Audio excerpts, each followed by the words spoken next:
ti dejaré mi temor, mis pesadas cargas bajo tus pies. Si alguna vez yo no sé por dónde ir, yo pondré mi temor sobre ti. En ti dejaré mi temor,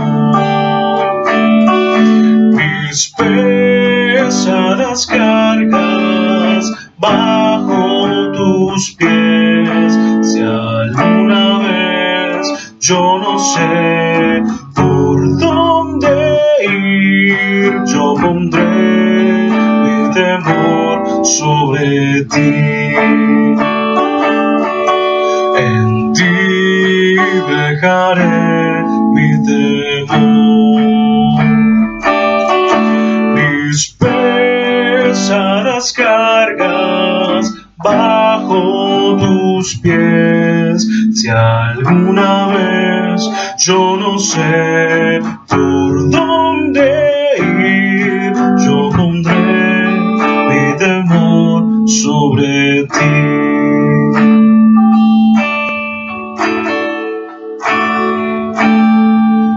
Tú eres mi Rey y Señor, por siempre te alabaré,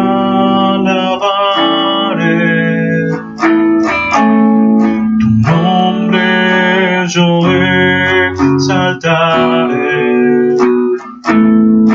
por la eternidad.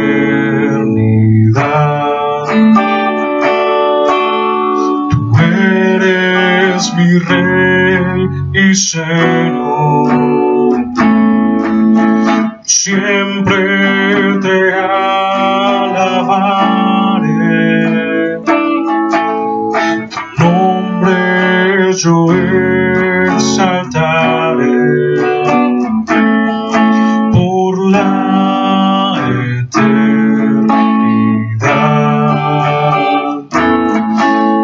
Tú eres mi Rey y Señor,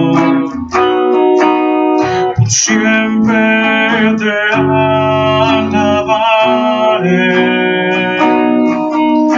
tu nombre yo exaltaré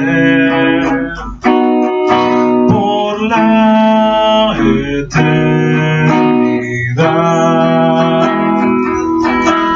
Tú eres mi Rey y Señor, por siempre te alabaré, tu nombre yo exaltaré por la eternidad.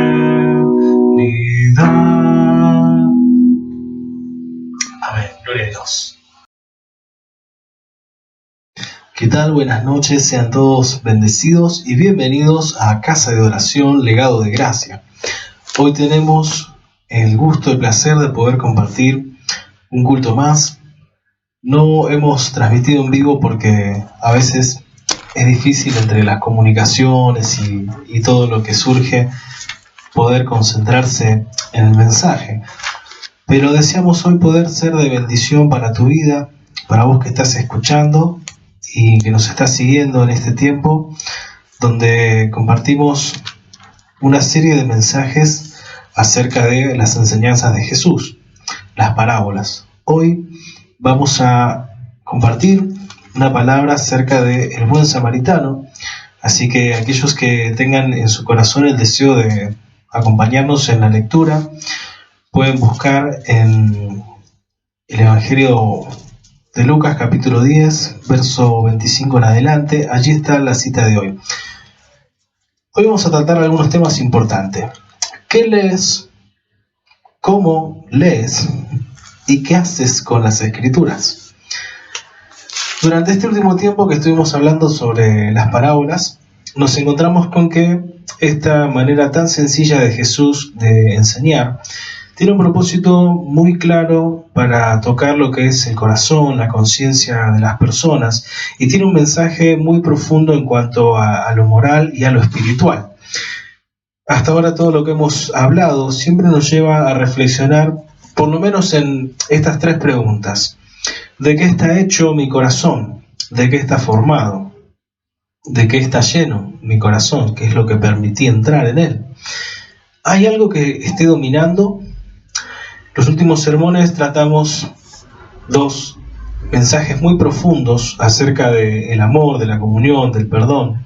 Uno fue la parábola de los dos deudores, donde aprendimos que mientras nosotros no perdonamos, somos esclavos, o sea, somos prisioneros de la falta de perdón, pero también nos convertimos en el carcelero y el verdugo, porque el único que tiene la llave para salir de todo eso soy yo, con mi decisión, y mientras no lo hago, me lastimo a mí mismo.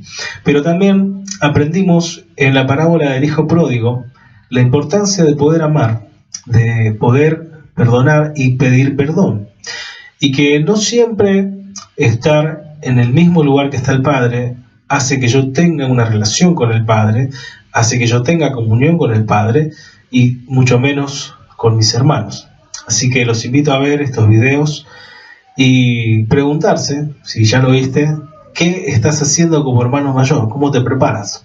Si Dios permite que pasemos este tiempo de pandemia, de estar aquí juntos, de estar en cada uno en su casa, en su hogar, y dejamos quizás de transmitir así las reuniones y los mensajes, mucha gente va a llegar a los pies de Cristo y van a llegar necesitando encontrar hermanos mayores que no sean como el de la parábola, sino que puedan aconsejar bien, ser ejemplo y sobre todo amar. En este contexto que vamos a leer hoy, en Lucas capítulo 10, si leemos desde el capítulo 9, vamos a encontrar una y otra vez que Jesús está tratando con sus discípulos, y si bien este mensaje no es directamente para ellos, sí lo es de forma indirecta.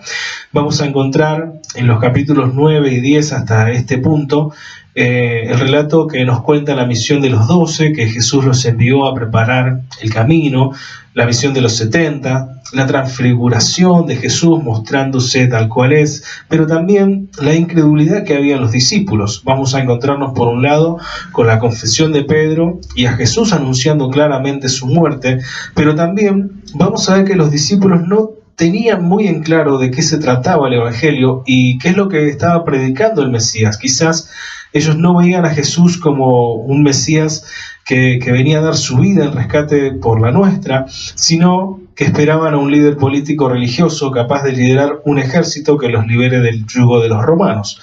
Vemos esto porque entre ellos discutían quién sería el mayor, a quién le tocaría una mejor parte en ese gobierno del Mesías. Vemos a los discípulos, por un lado, estando gozosos de que habían hecho muchas señales en el nombre de Jesús y habían predicado, pero, por otro lado lo vemos también diciéndole al Señor: ¿quieres que enviemos fuego del cielo sobre los samaritanos que no nos quieren dejar pasar? Y lo vemos también discutiendo con personas que hablaban de Jesús, pero no seguían a Jesús. Y el Señor tiene que reprenderlos una y otra vez para que ellos puedan entender de qué se trata el Evangelio, de qué se trata ser cristiano, de qué se trata caminar en unidad. Un día de esos, Jesús tuvo una oportunidad de dar una enseñanza magistral. Es esta que vamos a ver hoy acerca de el buen samaritano. Así que los invito a que me acompañen, vamos a ir leyendo algunos textos. Dice Lucas capítulo 10, verso 25. Y he aquí, un intérprete de la ley se levantó y dijo, para probarle, acuérdense eso: Maestro, ¿haciendo qué cosa heredaré la vida eterna? Él le dijo, ¿qué está escrito en la ley? ¿Cómo lees? Aquel respondió y dijo, amarás al Señor tu Dios con todo tu corazón y con toda tu alma y con todas tus fuerzas y con toda tu mente, y a tu prójimo como a ti mismo. Primer punto de este mensaje: teoría de la cristiandad. ¿Qué has aprendido de las Escrituras hasta el momento? ¿Qué has aprendido en quizá los años, meses o semanas que tenés como cristiano, o quizás este es el primer mensaje que escuchás en tu vida y me pregunto, ¿qué sabes acerca del Señor, acerca del Evangelio? Bueno, una de las cosas que vemos acá es que este hombre era un intérprete de la ley, alguien que debía conocer las Escrituras, debía enseñarlas, era un escriba y tenía un amplio conocimiento en cuanto a la parte teórica. Por eso este punto habla de la teoría de la cristiandad. Sin embargo, este hombre aún no había comprendido cómo era que Dios salvaría a su pueblo. ¿Tú has comprendido la salvación? ¿Tú has comprendido por qué somos libres? ¿Por qué somos salvos? ¿Por qué tenemos el perdón? Este hombre probó a Jesús y su pregunta nos deja ver algo. Él dice, ¿qué cosa haré? ¿Cuál es el método? ¿Cuál es la forma para garantizarme la vida eterna? Él conocía mucho, pero vivía poco. Sabía mucho en teoría de las Escrituras, pero no estaba viviendo una relación plena con Dios y un cambio en su corazón. En el verso 26 vemos una respuesta de Jesús que es muy interesante y sobre esto vamos a tratar. La primera pregunta es ¿qué es lo que está escrito? Y la segunda es ¿cómo lees? Frente a esto nosotros nos podemos encontrar con muchas cosas, pero quiero que veamos algo. Esta pregunta fue dirigida a alguien que claramente era legalista, claramente no vivía la plenitud de Dios ni conocía la gracia de Dios, sino que estaba basado en algunos puntos de la ley. Hoy en día nosotros nos encontramos en una situación muy parecida. Por un lado, la iglesia se encuentra atada al legalismo, pero por otro lado, muy opuesto, se encuentra atada al libertinaje. En el legalismo, por ejemplo, alguien toma un verso del Antiguo Testamento como que la mujer no debe usar ropa de hombre y enseguida la mujer no puede usar pantalón, la mujer no puede hacer esto, y comienza a poner una serie de impedimentos, una serie de cuestiones que tienen que ver solo con la estética, con la apariencia y que nada tienen que ver con la piedad y forma una doctrina errónea de eso. Por otro lado, el libertinaje dice, no, esto están todos equivocados, porque Dios mira el corazón, a Dios no le importa la apariencia. En ese contraste, nosotros vamos a ver que un extremo y el otro están equivocados, porque aunque Dios no mira la apariencia, y aunque ese texto no se refiere a los pantalones, por ejemplo, por decir una cosa, tampoco se trata de que uno, con esa falsa humildad o con esa vana interpretación de que Dios solo mira el corazón, muchas veces, tanto hombres y mujeres se visten de forma provocativa, sin pudor, utilizan distintas cuestiones que están más relacionadas a modas de este mundo y que no reflejan en nada que son cristianos. Pero no solamente se trata de vestir, sino de actitudes. Así nosotros podemos encontrar el equilibrio, la sana doctrina, una correcta interpretación, que nos dice que no es ni una cosa ni la otra, sino que Dios ve el corazón. Por eso debemos ser sal y luz. ¿Qué te quiero decir con esto? Volvamos a las preguntas de Jesús. ¿Qué dice y cómo lees? Si uno se queda solo con el texto, lo puede sacar de contexto y hacer un gran lío. Por eso la pregunta es ¿cómo lees? Otros toman ese texto que dice calle la mujer en la congregación, sin entender el contexto inmediato, la situación política, sin entender nada, y privan a la mujer de todo. Por el otro lado, en una doctrina más libre, más libertina, las personas están en el culto y tienen su celular en la mano, esperando ese llamado, ese mensaje de esa persona tan importante, y ni siquiera prestan atención al Señor. O sea, no es ni una cosa ni la otra. Siguiendo con el legalismo, ¿qué hacer, por ejemplo, con esos mismos textos que después de hablar de que la mujer no debe usar ropa de hombre y demás, hablan, por ejemplo, de que el hombre no debe recortar su barba? ¿Qué hago yo que me afeité? ¿A dónde voy a parar? ¿O qué hacemos con los que no guardan el sábado? O sea, ni una cosa ni la otra. La ley, que tiene que ver con rituales, de nada sirve. Sí es importante tener una moral adecuada conforme a la santidad de Dios. Por eso el libertinaje tampoco está bien, porque así como en el legalismo se toman textos y se forman doctrinas erróneas, en el libertinaje algunos dicen, no, pero si la Biblia hasta habla de la homosexualidad, mirá David y Jonatán, su amor. Una mala interpretación. Pensá en esto, ¿qué dice y cómo lees? Dios es orden, ante Él somos todos iguales. Dios no hace una distinción entre hombres y mujeres, pero sí establece al hombre como cabeza del hogar. Por eso es importante que nosotros, dentro de nuestra familia y dentro de nuestra congregación, prestemos atención a estas cosas y le demos a Dios el primer lugar en todo. Vemos entonces que lo que Dios busca de nosotros no es ni un extremo ni el otro, sino que aprendamos a tener equilibrio y vivir la plenitud de Dios con una sana doctrina. La palabra de Dios no tiene controversias.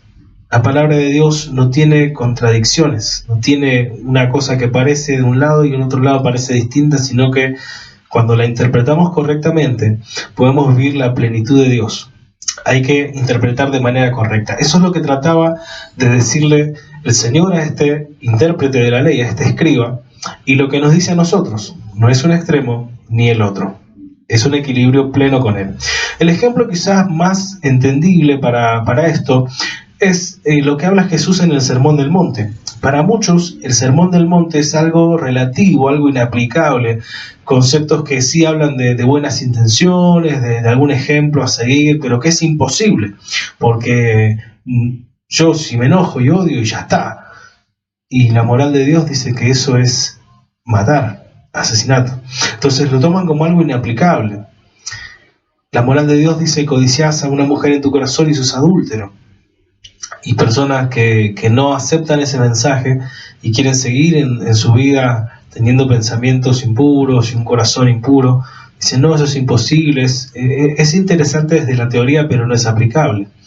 Por otro lado, hay personas que toman esto como si fuera una ley y toman dentro del mismo sermón un ejemplo, cuando des limosna, que tu mano derecha no sepa lo que da tu mano izquierda, y agarran y meten y sacan y ponen así sin saber que están ofrendando, cuando en realidad la ofrenda que uno prepara debe ser de corazón y debe ser preparada con anticipación y debe ser un acto de adoración a conciencia. Pero bueno, ni un extremo ni el otro nos va a representar en nuestra vida. Siempre que vayamos a la Escritura, y sobre todo con lo que vamos a analizar hoy, debemos recordar esto. ¿De qué se trata ser cristiano? ¿Qué aprendí hasta hoy? ¿Qué leo? ¿Qué dice? ¿Qué significa lo que dice? La palabra siempre nos va a llevar a examinar el corazón. Siempre nos va a llevar a mirar qué es lo que está dentro. Y eso es lo que Jesús trata de hacer con este hombre. ¿Qué fue lo que sucedió? Bueno, cuando Jesús le hizo la pregunta, el hombre que conocía respondió bien. No respondió mal. Él dijo: bueno, a ver, voy a contestarte. ¿Qué es lo que espera Dios de ti? ¿Qué es lo que espera Dios de nosotros? En primer lugar, que lo conozcamos. Él dice: amarás al Señor tu Dios con todo tu corazón. ¿Cómo puedo amar a alguien que no conozco? Necesito conocerlo. Dios me llamó a que yo tenga una vida y una actitud diaria de tener amistad con Él, de tener intimidad con Él. Dios me llama a mí a amarlo como Él me amó primero y a rendir culto con todo mi ser, con mis pensamientos, mis acciones. Tener una vida consagrada. También Dios me llama y espera que yo pueda demostrar mi amor, es decir, que vuelque en el otro, vuelque en mi prójimo aquello que Dios me ha dado. Y, por último, que lo obedezca sin excusas. De hecho, Jesús le dijo: muy bien, contestaste bien, verso 28. Bien has respondido, perdón, me picó un mosquito.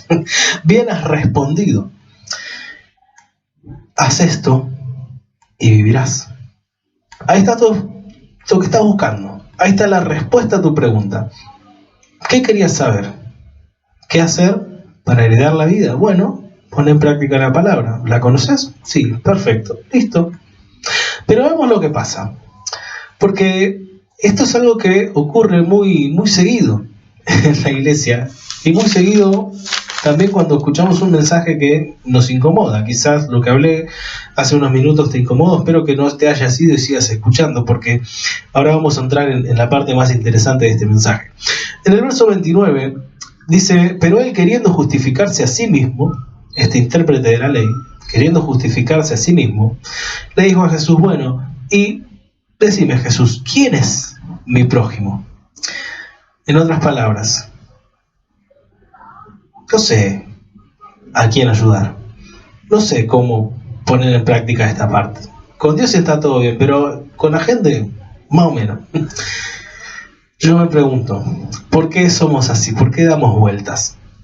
La teoría de la cristiandad, todo esto que hablamos, todo esto que conocemos, no tiene ningún sentido si no se aplica, si no se ejecuta, si no transformamos nuestra adoración a Dios en una obediencia y una acción. ¿Alguno se ve reflejado en esto? ¿Por qué será que aún sabiendo qué es lo correcto y aún sabiendo lo que tenemos que hacer, nos escapamos de esas responsabilidades? ¿Por qué será que vivimos en la era de las excusas? Sí, Dios, yo sé que querés esto de mí, pero entiendo que tengo que perdonar, pero sé que hay que pedir perdón, pero sé que tengo que servirte, pero... Esa era la realidad de este intérprete de la ley. ¿Conocía las cosas de forma teórica? Sí. ¿Las vivía? No. Y eso a veces nos pasa también a nosotros. Hablemos ahora de la practicidad de la cristiandad.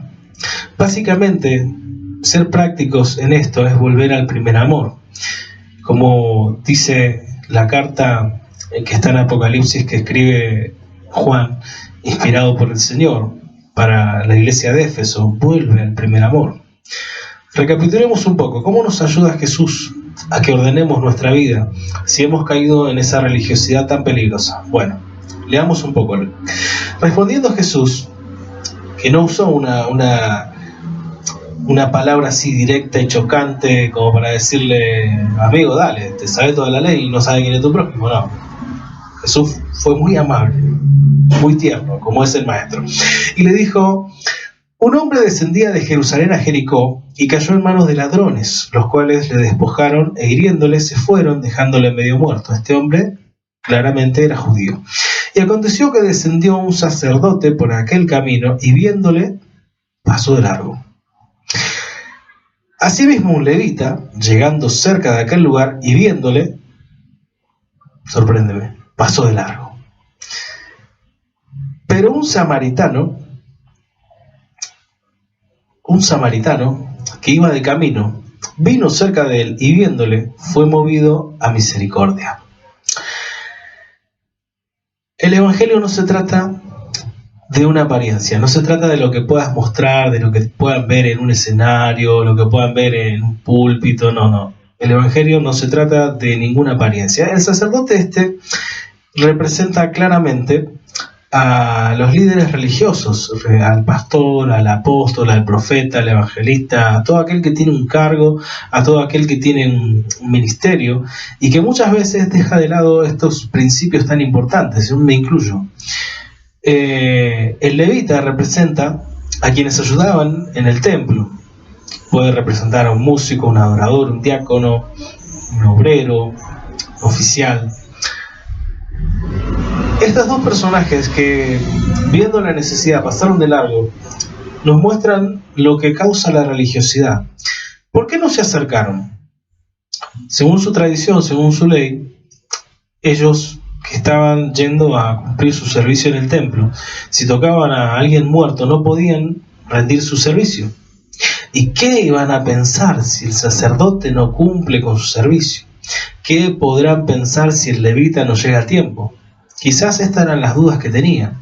Quizás lo vieron ahí y dijeron, este se murió, yo no me contamino, sigo de largo. No lo dice la Escritura, pero sí nos dice algo. Apareció en todo esto un samaritano, un tipo que era de otro palo, un tipo que no era apreciado por los judíos, que no era tenido en cuenta, que lo veían como alguien inmundo, alguien que no era digno, que de hecho judíos y samaritanos no se trataban, pero este tipo, que era de otro palo, fue movido a misericordia.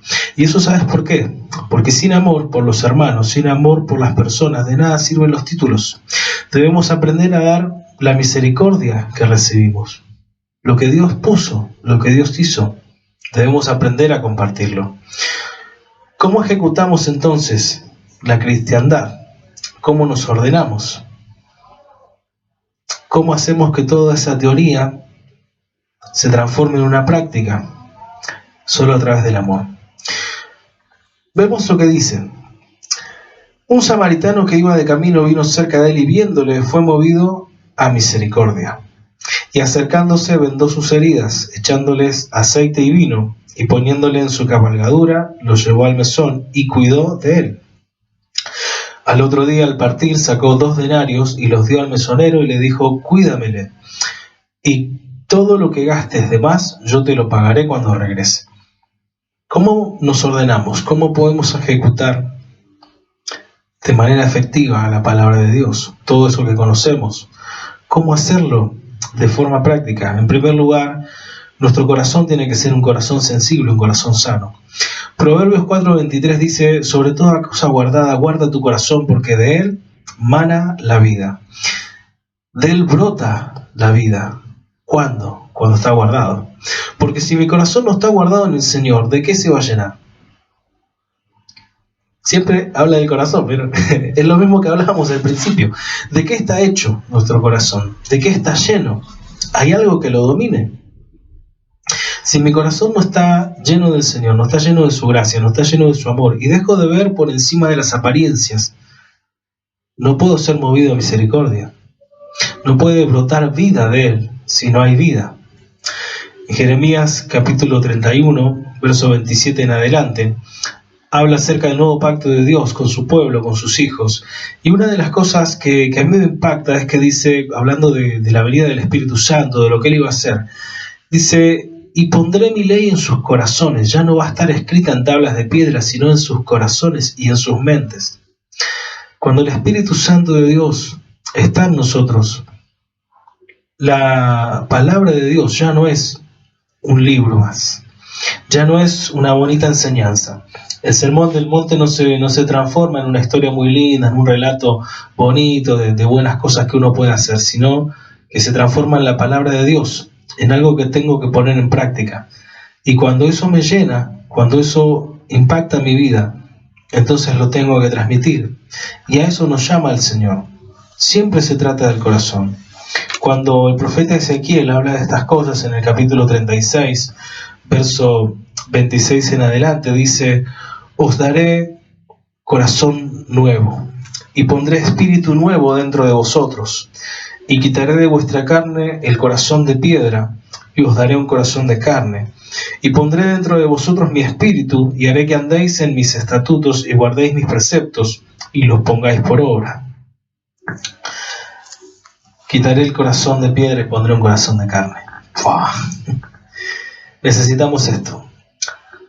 Para poder ejecutar, poner en acción la cristiandad, lo que somos, lo que decimos que somos, necesitamos esto. Corazón lleno de Dios, corazón que conoce a Dios, un corazón lleno de su espíritu, un corazón que siente.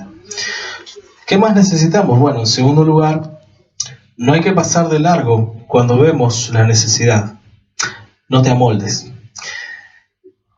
Estaban tan metidos en su rutina, en su tradición, en sus obras, en sus acciones, en su vida cotidiana, el sacerdote y el levita, que no fueron capaces de salirse del libreto y ver la necesidad, ver si ese hombre había muerto o no. Estaba muy herido, estaba lastimado, pero ellos pasaron de largo. Para no caer en religiosidad, debemos aprender a poner a Dios en primer lugar y volcar eso que Dios ha puesto en nuestra vida. ¿De qué me sirve aprender cosas, estudiar las escrituras, conocer todo, si no vuelco ese amor en alguien más? Si no me preocupo por edificar a alguien más, no sirve de nada. La iglesia tampoco es un centro de obras caritativas. Eso es falso. Nunca vamos a poder suplir todas las necesidades, porque la Biblia dice: este mundo va a ir de mal en peor. Jesús dijo: siempre habrá pobres entre ustedes, pero eso no quita que no nos preocupemos por aquellos que están en el camino. En esta historia, el hombre era un hombre real, y en nuestra vida nosotros encontramos personas reales, con situaciones difíciles de verdad, quizás no como esta, pero sí lejos de Dios. no muertos físicamente, pero sí espiritualmente. No debemos ser indiferentes. En tercer lugar, debemos ser pacientes y debemos invertir en el otro. Invertir lo mismo que Dios ha invertido en nuestra vida. Yo me pregunto, ¿con cuántos Dios ha sido paciente? ¿Con cuántos Dios ha tenido paciencia? ¿Cuántas veces nos ha perdonado? ¿Cuántas veces nos ha llevado a las mismas pruebas, a las mismas situaciones?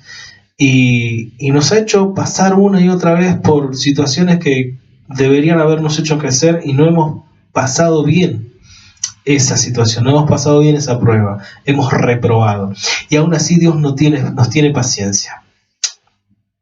El samaritano dio de lo suyo, sus recursos, su propio botiquín de viaje.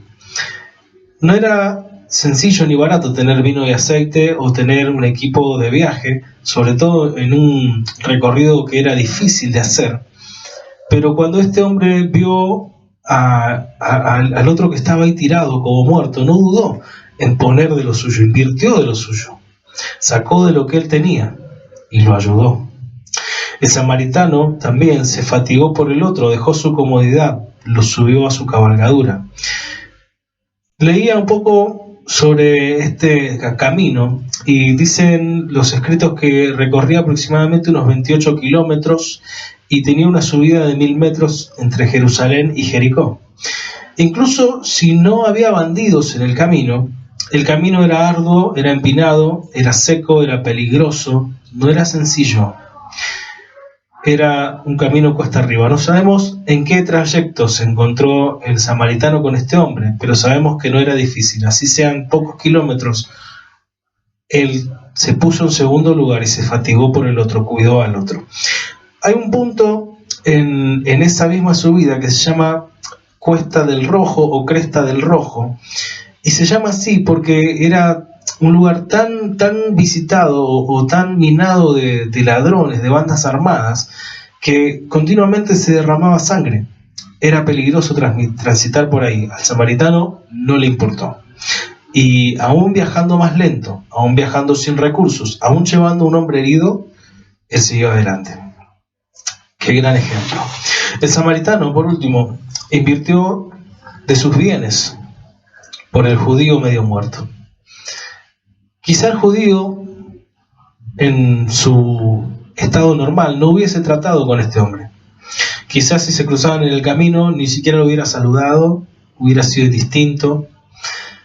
Pero el samaritano nos muestra que el amor a los demás, el amor por aquellos que padecen, debe llevarnos a nosotros también a poner, y hablamos de plata, pero no la plata que te piden para un pacto o por un alcohol en gel, no. Invertir tiempo y dinero en la gente que lo necesita. No lo inviertas en grandes pastores, en grandes iglesias, pero si en tu vida Dios ha hecho algo y hoy estás en un lugar que nunca imaginaste estar porque un día conociste a Jesús, empezá a mirar que hay muchos que están en el lugar que vos estabas antes y comenzá a dar por ellos, de tu tiempo, de tu servicio, de tu inversión, para que ellos puedan conocer a Jesús.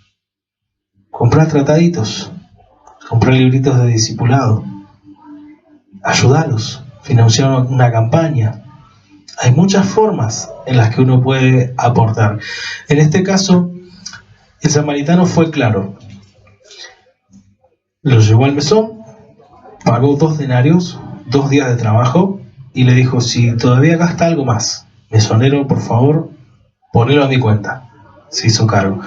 Cuidó de ese hombre herido.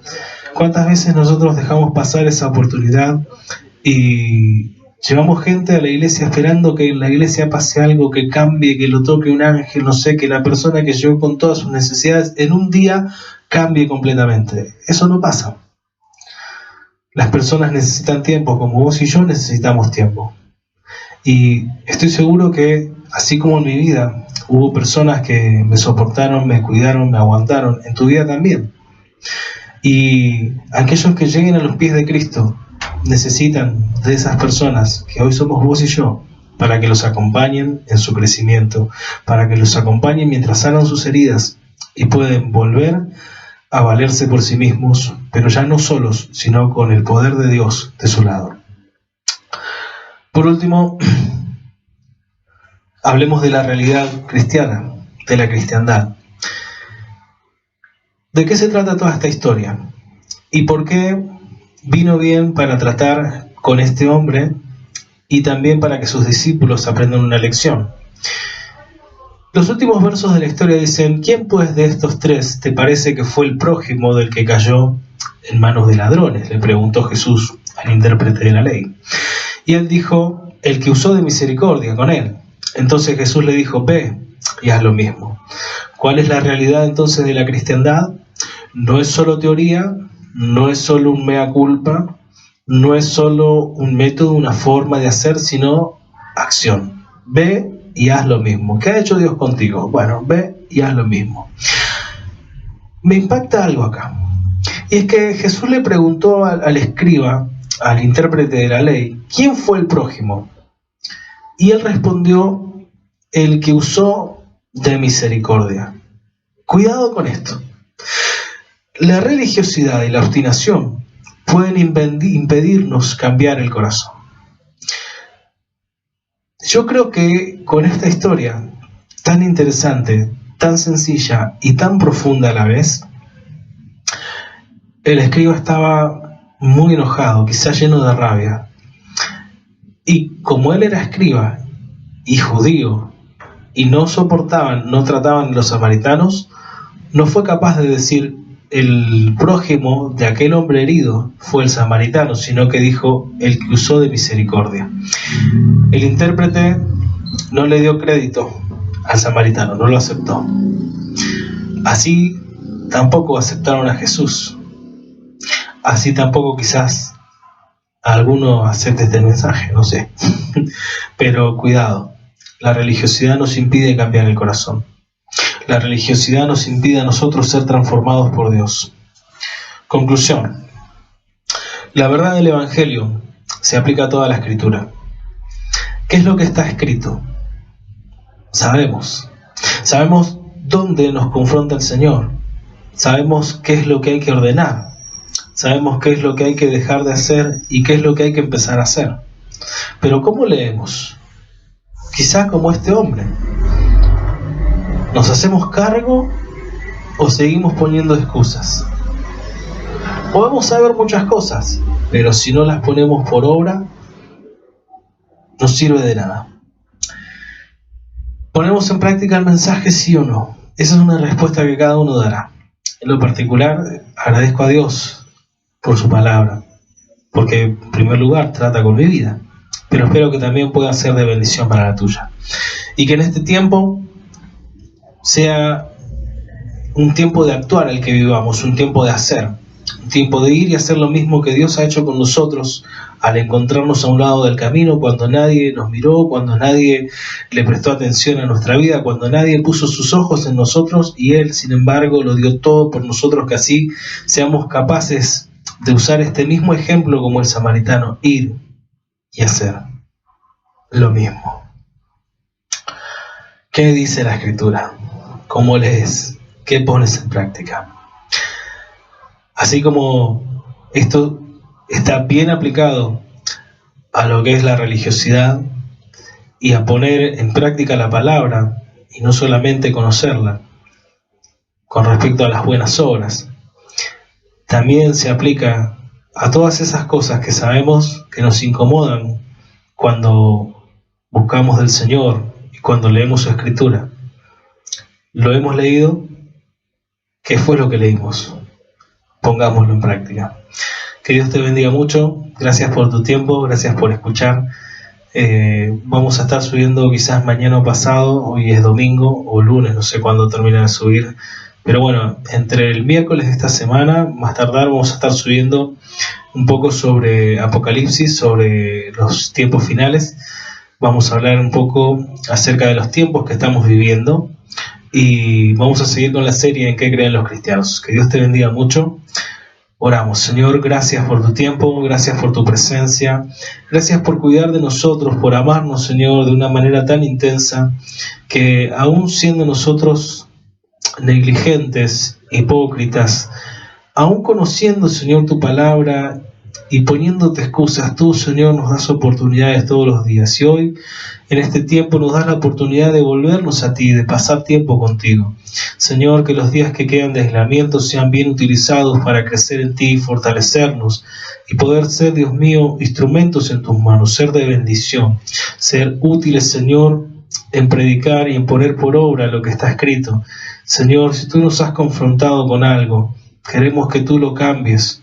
Nosotros tomamos hoy la iniciativa y abrimos nuestro corazón sin excusas para que obres en nosotros. Te lo pedimos, Padre, en el nombre de Jesús, creyendo que tu Espíritu Santo está sobre nuestras vidas y tiene poder para transformarnos, Padre. Gracias por tu amor y tu fidelidad, Señor. Amén y amén. Dios te bendiga mucho. Mi nombre es Mariano. Esto fue Casa de Oración Legado de Gracia, culto de domingo. Y bueno, espero que puedas acercarte al Señor en este tiempo y confiar en Él. Que la paz del Señor llene tu vida.